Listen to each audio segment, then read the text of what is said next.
ساڵڕۆژی کۆچی دوایی هونەرمەندە نێرگزیەکەی شاری سلێمانی حەمەی نێرگس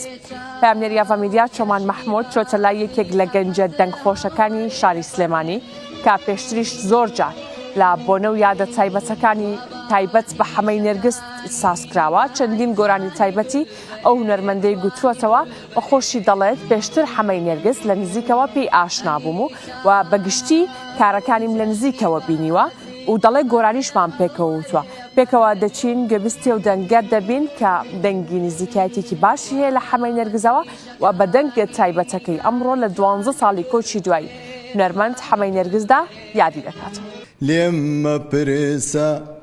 بۆچی هاتووم وەک کۆترێکی لا